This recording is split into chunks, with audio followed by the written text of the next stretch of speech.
Cinta bagi kakiku, terang bagi jalanku.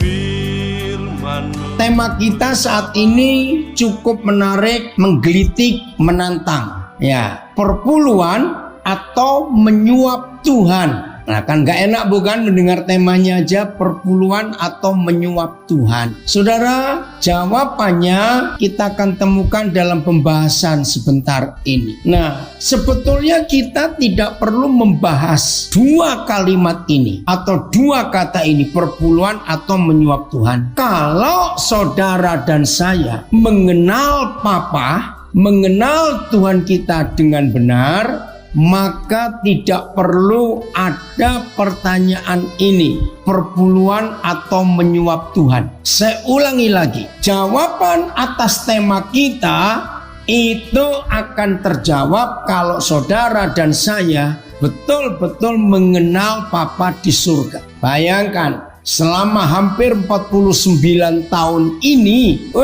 orang bahas tentang perpuluhan, itu nggak habis-habis. Dan lucunya lagi, maka itu saya jawab tadi, pertanyaan tema kita perpuluhan atau menyuap Tuhan, jawabannya terletak kepada apabila kita mengenal Tuhan kita, mengenal Papa kita dengan betul, maka tidak ada pertanyaan perpuluhan atau menyuap Tuhan. Kenapa? Karena setiap orang, ya anak Tuhan tentunya orang Kristen, yang diskusi tentang perpuluhan, bahkan sampai bantah-bantahan, itu semuanya pakai ayat-ayat Alkitab. Betul, tapi mengapa pengertian ayat-ayat Alkitab itu bisa beda? Nah, karena jawabannya belum mengenal Tuhan sungguh-sungguh. Maaf, termasuk para gembala, pendeta, pengkhotbah, penginjil, majelis hamba-hamba Tuhan yang masih mempersoalkan dan memperdebatkan perpuluhan. Maaf, saya harus katakan dengan tegas bahwa orang itu belum mengenal Tuhan dengan baik. Tajam memang, tapi saya harap jangan tersinggung dulu. Dengar sampai selesai. Mari kita melihat mengenal Tuhan, ya. Mudah-mudahan saya bisa menunjukkan beberapa ayat yang jelas. Tapi dengarkan ini. Saya percaya semua kita tidak ada yang meragukan. Tuhan itu bukan cuma maha kaya. Kalau cuma maha kaya itu masih ada batasnya. Tuhan juga bukan super kaya. Lebih daripada itu, Dia menciptakan segala sesuatu. Ya, dalam Hagai 2 ayat 10, Papa kita berkata, emas dan perak itu aku yang punya semua. Pemazmur menulis, semua hewan, semua binatang, semua ternak, semua yang ada di alam semesta ini, bumi ini, aku yang menciptakan. Berarti Dia yang punya. Oke, nggak ragu ya? Betul? Percaya? Nah, kalau kita percaya hal itu, maka kita nggak perlu ada pengajaran, mari saudara kita memberi untuk Tuhan. Nggak perlu. Dia punya semuanya. Maka itu tolong ya, pemuji Tuhan, WL, hamba Tuhan di semua ibadah. Nah, sebelum ini kan begitu waktu memberi persembahan, biasanya ada seorang yang disuruh maju dulu. Biasanya ini gereja-gereja itu ya untuk memancing jemaat pakai ayat-ayat tentang memberi. Bahkan ada berapa gereja kalau pas waktunya mau memberi persembahan, amplop persembahannya suruh angkat tinggi-tinggi ya, terus suruh deklarasikan, suruh baca kalimat yang panjang sekali. Sepertinya Tuhan itu lupa, sehingga kita perlu mengingatkan Dia dengan konsep-konsep itu. Nggak perlu. Nah, tolong kalimat ini yang diganti, yaitu saudara, mari kita memberi buat Tuhan. Mari kita berikan untuk Tuhan. Mulai hari ini stop mengatakan kalimat itu. Tuhan tidak butuh uang dan kekayaan yang enggak. Dia punya semua karena Dia yang buat. Tapi yang benar, mari kita memberi untuk pekerjaan Tuhan. Lagi sekali, mari kita memberi untuk pekerjaan Tuhan. Nah, itu yang betul, untuk pekerjaannya. Maka kalau pekerjaan Tuhan memang perlu uang, bukan Tuhan yang perlu uang. Oke? Ini pengenalan yang pertama. Semua kita pasti ingat ketika Abraham hendak mempersembahkan Ishak, ya. Ketika Abraham mempersembahkan Ishak, nah kita mengingat Ishak tanya, "Papa, mana dombanya?" Maka keluarlah kalimat yang sering dipakai oleh banyak hamba Tuhan, oleh banyak gereja, Jehovah Jireh. Nah, Tuhan yang menyediakan, itu kalimat yang luar biasa. Nah, sekarang bayangkan kalau Yahweh Tuhan sendiri berkata, Jehovah Jireh, berarti Tuhan yang menyediakan. Maaf, ngapain kita sibuk-sibuk menyediakan sesuatu untuk Tuhan? Maaf ya saudara, ini konsep yang salah. Dia yang menyediakan, Jehovah Jireh. Untuk apa kita menyediakan sesuatu untuk Tuhan? Nggak perlu. Tapi kenapa di semua agama di dunia? Nah, ini masalahnya. Mengapa semua agama di dunia, tolong perhatikan, semua agama di dunia pasti wajib apa? Membawa sesuatu kepada Tuhan mereka. Semua agama di dunia pasti ada sesuatu. Bisa barang, bisa uang, bisa binatang, bisa sayur, ya. Maka itu Tuhan yang benar tidak memerlukan semuanya karena Dia yang punya semua. Maka itu Tuhan yang benar, maaf, tidak memerlukan apa-apa dari manusia. Tuhan tolong kami untuk mengerti ini dalam nama Yesus. Supaya mulai sekarang yang masih sibuk, yang masih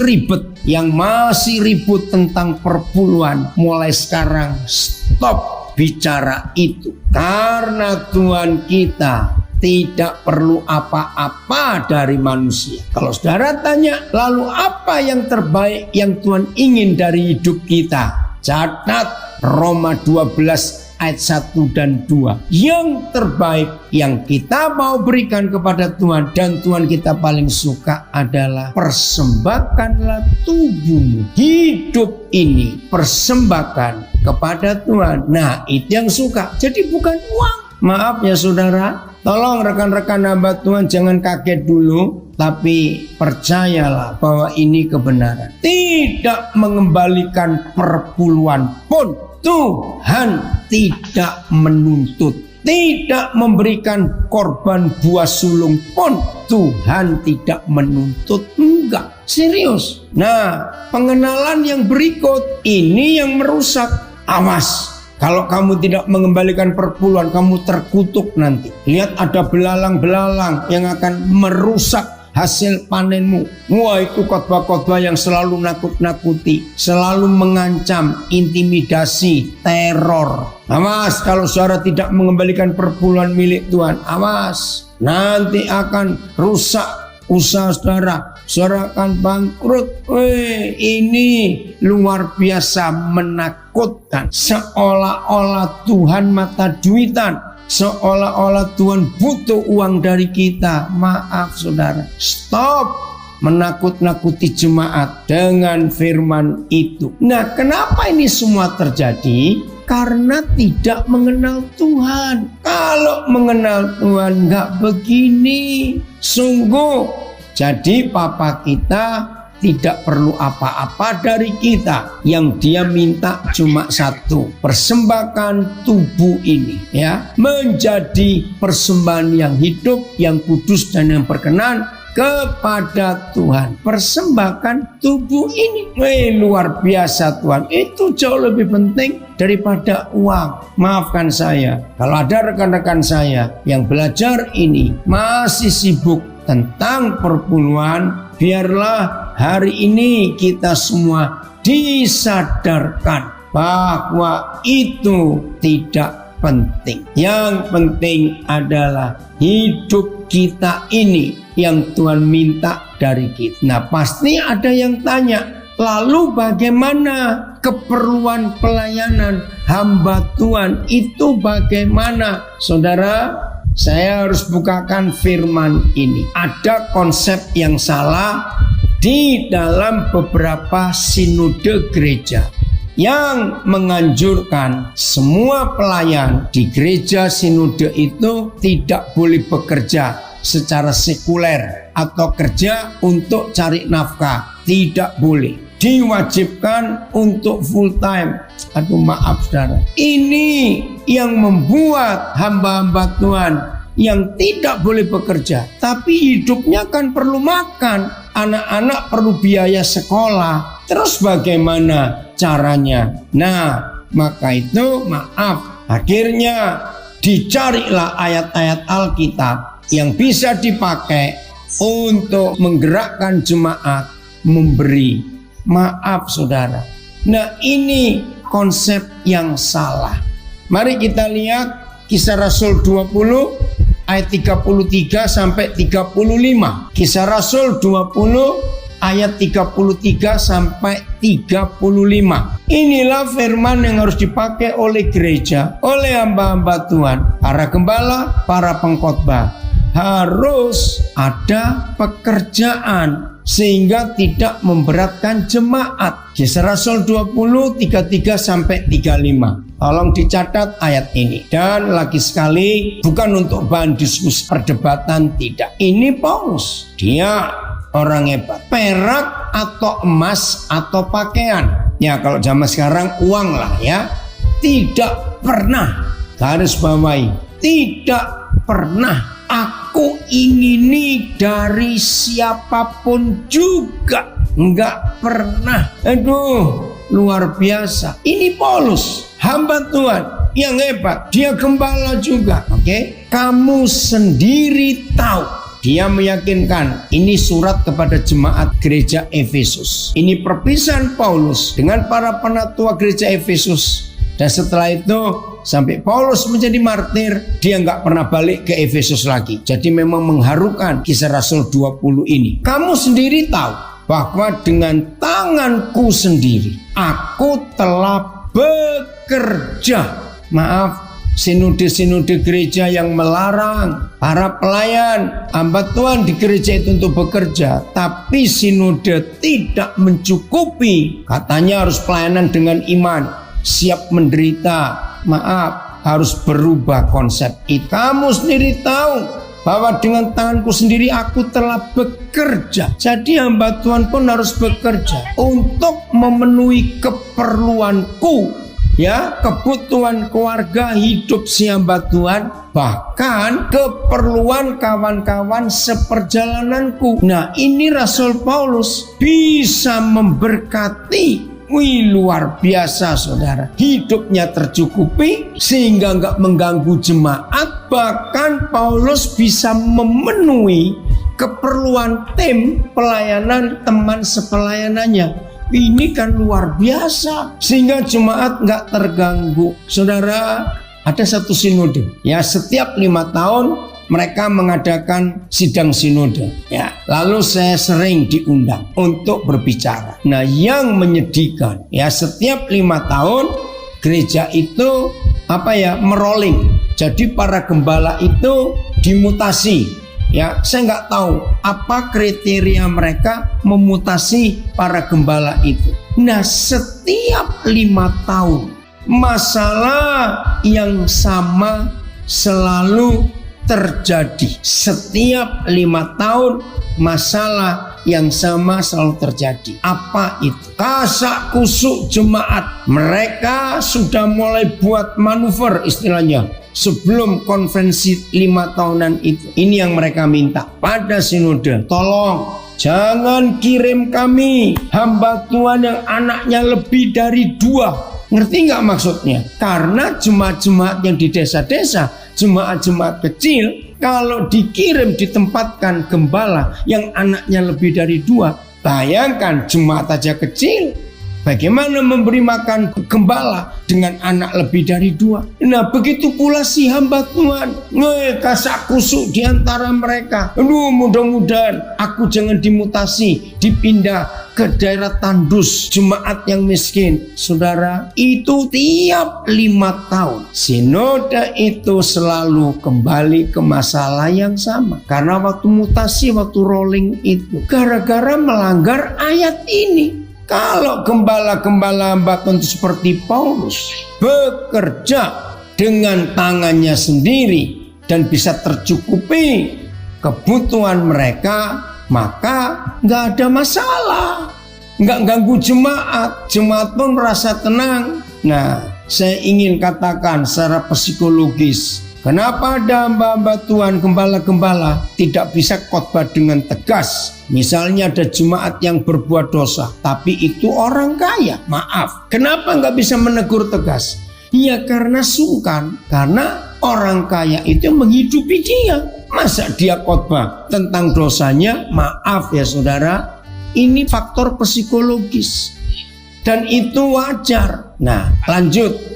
Ayat 35. Lihat ayat 35. Dengan tegas Paulus berkata, dalam berapa hal? Segala hal. Wih, ini luar biasa. Dalam segala sesuatu, semuanya telah kuberikan contoh kepada kamu, bahwa dengan bekerja demikian, kerja dengan tangannya sendiri itu, kita jadi si hamba Tuhan. Ini penting ya. Maka itu nggak akan ada kekacauan dalam khotbah perpuluhan kalau kita mengenal Bapa kita dengan sungguh-sungguh. Saya ulangi ayat 35 Kisah Rasul 20. Dalam segala sesuatu telah kuberikan contoh kepada kamu, bahwa dengan bekerja demikian kita hamba Tuhannya harus membantu orang-orang yang lemah. Maaf saudara, selama ini konsepnya salah. Hamba Tuhan yang harus dibantu, padahal firman ini jelas. Hamba Tuhan yang harus membantu orang lemah. Kebalik-balik enggak? Karena kita nggak mengenal Tuhan, maka itu firman kita salah gunakan. Lihat kalimat berikut ayat 35. Saya pernah berdosa dengan firman ini karena saya ikut-ikutan yang salah. Tetapi setelah Tuhan sadarkan, aduh saya salah. Dulu saya sering buat proposal, buat surat kepada para donatur ya. Nah, biasanya di akhir surat itu saya harap kalau ada rekan-rekan saya gembala-gembala, hamba-hamba Tuhan pernah menggunakan ayat 35 Kisah Rasul 20 dengan cara salah, ya harus mengaku salah. Saya pernah bodoh sekian banyak tahun.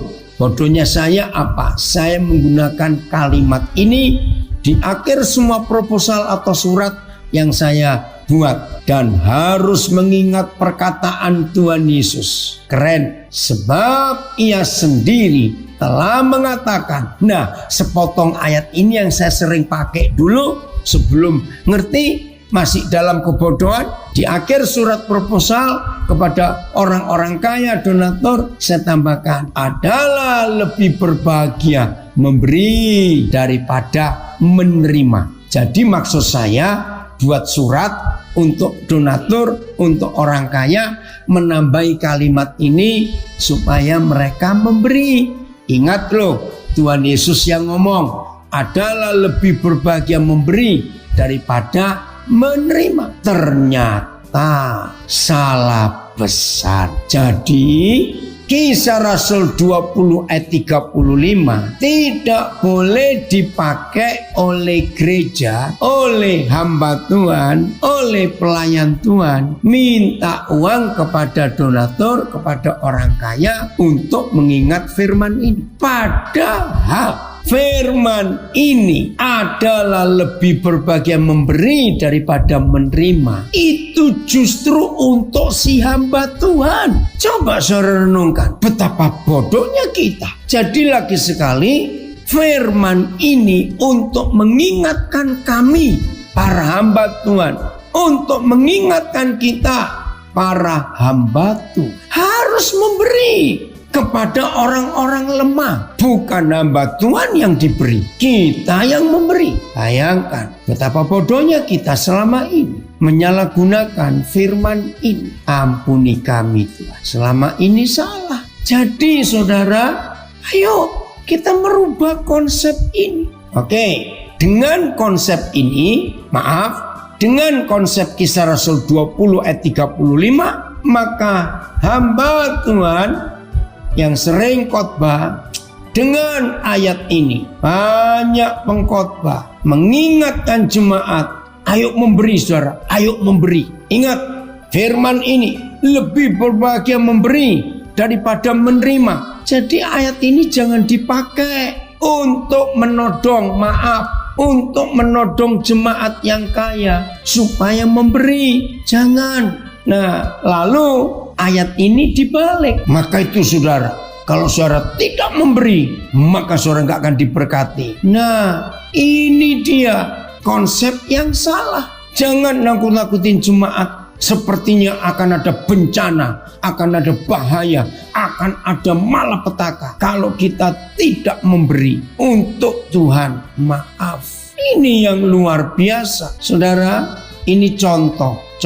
Hari ini saya diserbu dengan banyak pertanyaan lewat WhatsApp, lewat WA. Sebenarnya dari Sabtu sudah ya, tapi hari ini klimaksnya saudara. Sampai ketua pesat nasional tadi telepon saya supaya jangan sampai salah. Ada apa? Saya nggak tahu saudara.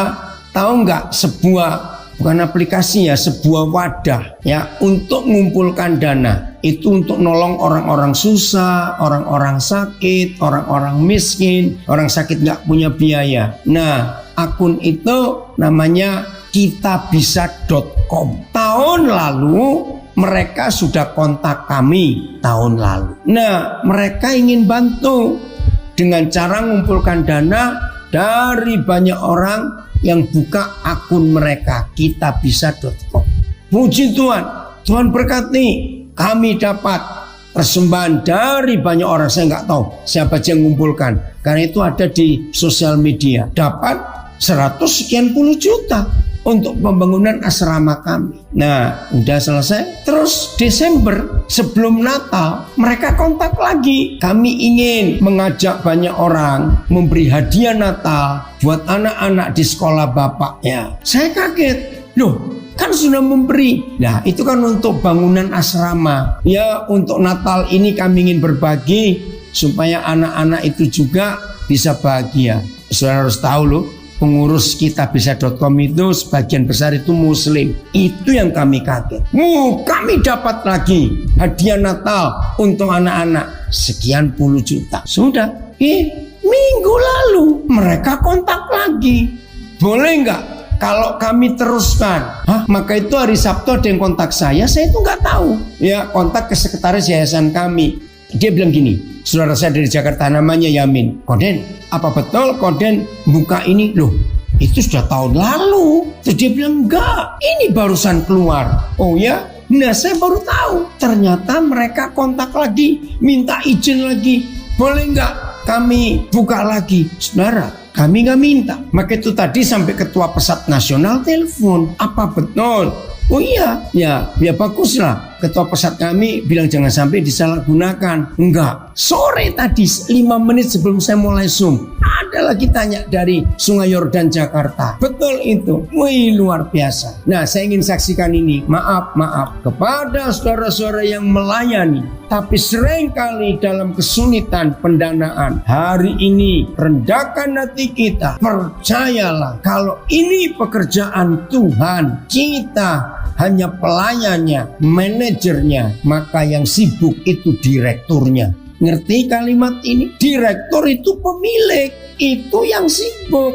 Manajer cuma melaksanakan, harusnya begitu. Nah, ini kesaksian saudara, luar biasa yang Tuhan berikan kalau kita mau hidup betul-betul taat kepada Tuhan. Nah, saya harap dengan fakta ini semua kita percayalah Jehovah Jireh, ya, itu sudah dikenal sekali. Tuhan yang menyediakan. Ya sudah, biar Tuhan yang menyediakan. Yang penting dari kita hidup lurus, hidup benar, hidup taat kepada Tuhan, maka Tuhan luar biasa. Nah, gara-gara kita bisa.com tadi pagi, ya ada saudara kita tadi pagi setelah tahu ini, ya minta alamat beberapa rekan-rekan saya, Mbak Tuhan, mereka ingin berbagi. Wah, puji Tuhan, saya dapat kesempatan itu, nanti saya akan bagikan. Nah, inilah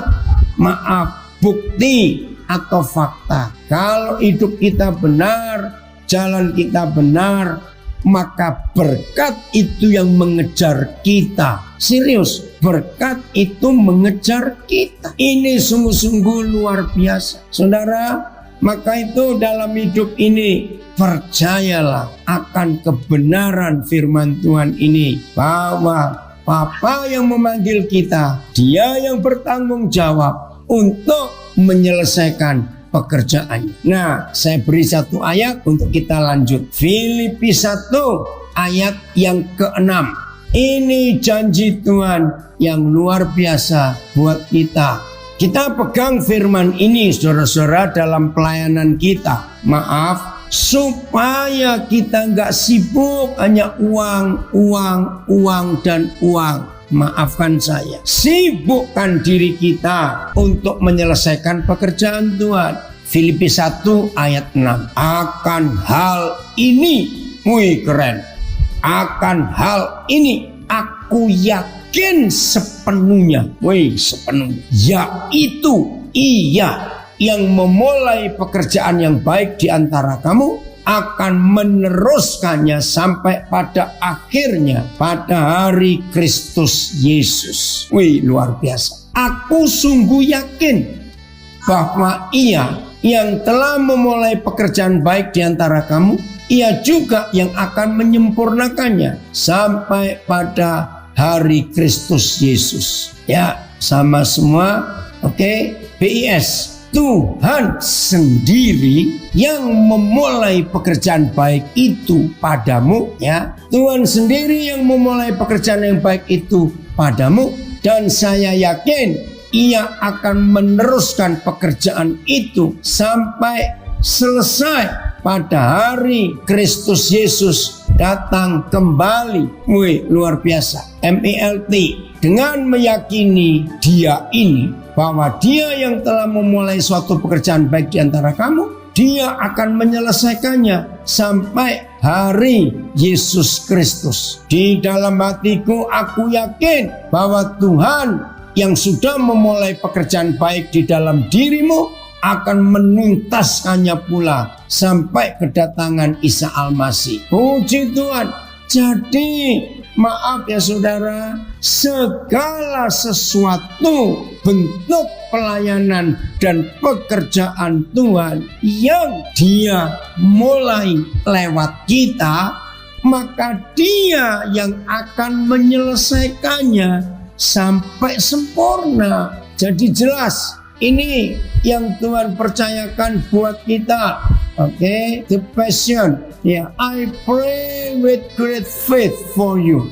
Aku berdoa dengan iman yang besar untukmu. Because I'm fully convinced. Karena aku punya keyakinan yang kokoh. Convinced that the one who began this glorious work, yaitu Dia yang memulai sebuah pekerjaan yang mulia, glorious work, ya, in you, di dalam kamu, will faithfully continue, dengan setia akan meneruskannya, ya, the process of maturing you, proses untuk mendewasakan kamu, dan will put His finishing touches, dan akan menyentuh pekerjaan finishing, bagian terakhir, to it, until sampai unveiling of our Lord Jesus Christ, sampai Yesus datang kembali. Yang dari the message, there has never been the slightest doubt, tidak ada sedikit pun kekhawatiran di dalam pikiranku, that the God who started His great work, kepada Tuhan yang memulai pekerjaan besar ini di dalam kamu, who keep at it, dan akan tetap setia mengerjakan dan membawa itu kepada perkembangan akhir sampai hari Yesus Kristus menyatakan diri. Nah, maafkan saya harap tidak ada rekan-rekan pendeta, rekan-rekan hamba Tuhan, rekan-rekan pelayan yang tersinggung kalau saya mengatakan kalimat. Percayalah saudara, selama kita mengerjakan yang Dia perintahkan, selama kita mengerjakan yang Dia mulai, bukan dari kita memulainya. Dengan Filipi 1 ayat 6 tadi, saudara jangan pusing tentang uang, fasilitas, Tuhan yang akan memenuhi. Serius, ketika saya dengan istri pertama kali tiba di Nabire Agustus 93, kami itu nggak tahu siapa-siapa, kami nggak punya apa-apa. Agustus 93, tapi sampai sekarang, maka itu saya bisa bicara tentang Filipi 1 ayat 6. Dan selama ini tahun ke-26 kami dipercaya Tuhan pelayanan sekolah berasrama ini. Tapi kalau dihitung dari tahun 93, berarti ini tahun yang ke-28. Kami sudah 27 tahun ada di Nabire. Maaf, pernahkah di antara saudara yang mendengar saya khotbah tentang minta uang untuk pelayanan ini? Bahkan saudara, kalau saya keliling ke gereja-gereja besar, saya keluar negeri, selalu ada permintaan, tolong Pak, nanti saksikan tentang pekerjaan Tuhan di Nabire. Nah, saya nggak mau, karena saya menghindari kesan saya cari uang. Enggak, karena Filipi 1 ayat 6. Maka itu kesimpulannya, daripada ngomongin perpuluhan dan ngomongin duit terus, lebih baik kita beritakan kebenaran yang merubah hidup orang. Beritakan firman yang merubah konsep orang, menyembuhkan orang. Itu jauh lebih penting. Bagi yang belum tahu, supaya tahu, saudara cari di Google. Google aja nulis kata perpuluhan. Saya ulangi, kata perpuluhan itu tertulis hanya 30 kali di seluruh Alkitab. Saya ulangi, kata perpuluhan itu cuma tertulis 30 kali di Alkitab. Jadi pendek, cuma 30 kali. Sedikit, tapi hidup kudus, taat, mengampuni, setia, beriman. Itu ratusan kali. Mengapa yang cuma tertulis 30 kali bisa diulang-ulang khotbahnya? Maaf saudara. Maka itu mulai hari ini ubah konsep hidup kita. Kenali Papa kita, kenali Papa kita. Jangan sibuk bicara uang. Ya, ini luar biasa. Itu loh. Nggak pernah sibuk bicara duit, tapi Tuhan mencukupi luar biasa. Nah, itulah bukti. Oke ya. Nah, lalu kenapa ada kata menyuap Tuhan? Nah, itu konsepnya karena sering dengar khotbah yang salah. Sepertinya kalau Tuhan tidak diberi sesuatu, maka Dia tidak memberi kita sesuatu. Nah, itu konsep yang salah. Nggak perlu kita menyuap Tuhan. Nah, saya pakai ilustrasi ini. Kalau khotbah perpuluhan itu betul, maka begini keadaannya. Ya, saya ulangi. Kalau khotbah perpuluhan itu betul, maka begini konsep. Saudara-saudara, mari kita memberi ayam kepada Tuhan. Nah, yang lebih besar dari ayam, ini ternak loh ya, bukan binatang peliharaan. Yang lebih besar dikit dari ayam kan kambing.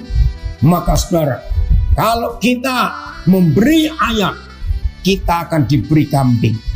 Maka dapatlah kambing. Nah, dan kalau kita memberi kambing yang lebih besar lagi dari kambing, sapi, maka kita dapat sapi. Kalau kita memberi sapi yang agak lebih gede dikit adalah kerbau.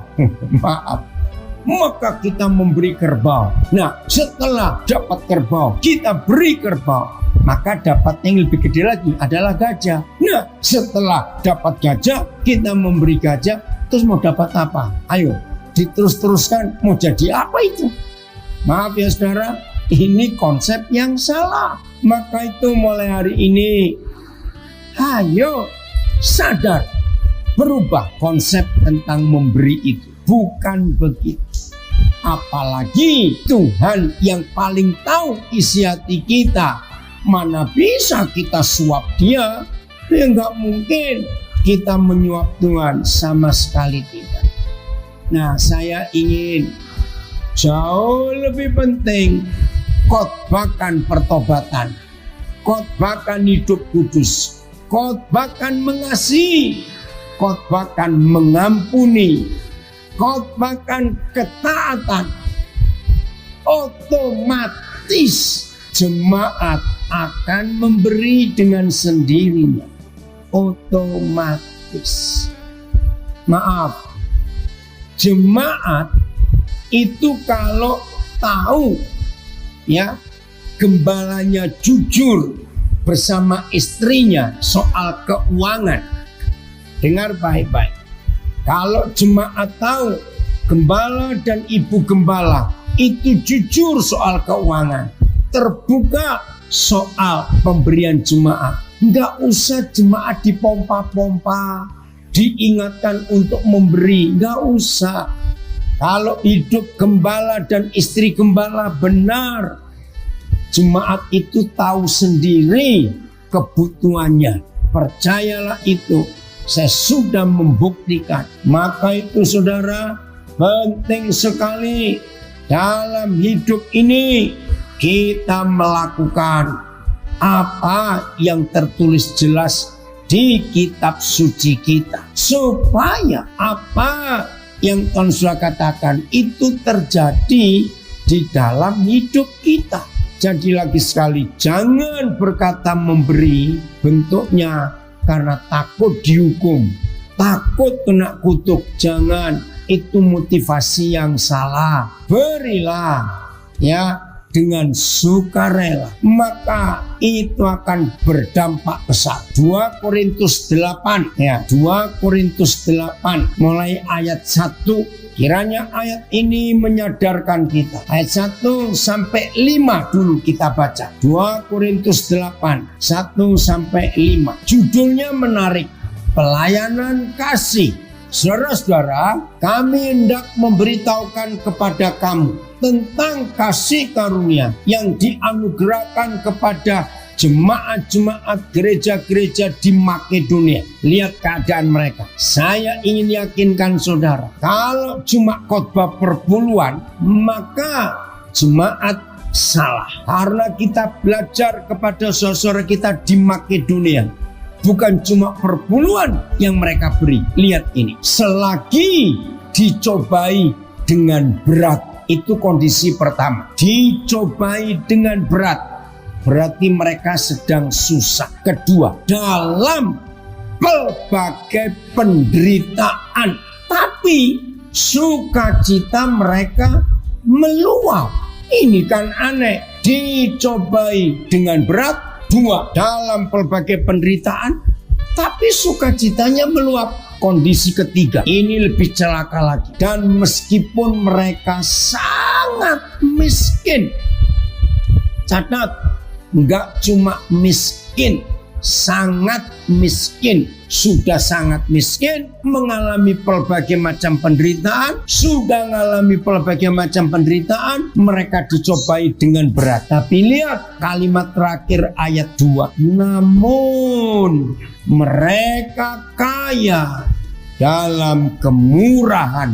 Wow, sangat miskin, dicobai dengan berat, dalam pelbagai penderitaan, tetap kaya dalam memberi, dalam kemurahan. Nah, ini kan lebih dari perpuluhan. Maka itu saudara, terbentuk sebuah mindset, terbentuk pola pikir di jutaan orang Kristen yang mendengar khotbah perpuluhan yang salah.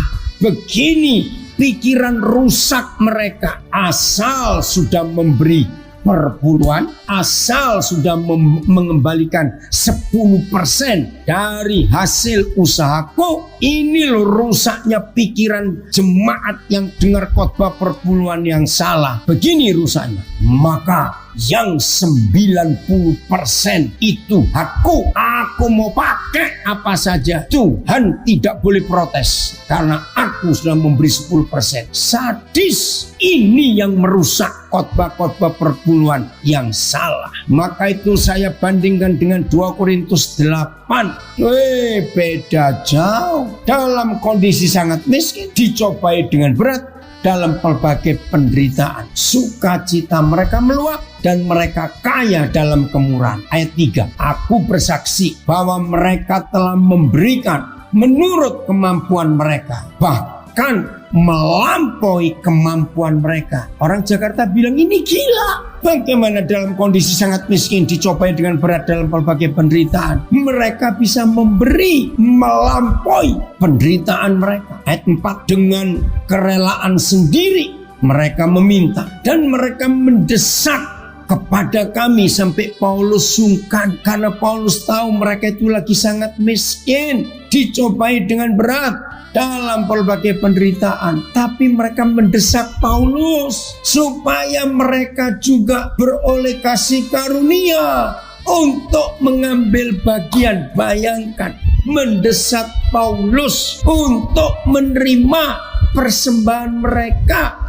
Luar biasa ya. Saya ulangi, dengan kerelaan sendiri mereka meminta dan mendesak kepada kami supaya mereka juga beroleh kasih karunia untuk mengambil bagian dalam pelayanan kepada orang-orang kudus. Bayangkan, apa ini perpuluhan?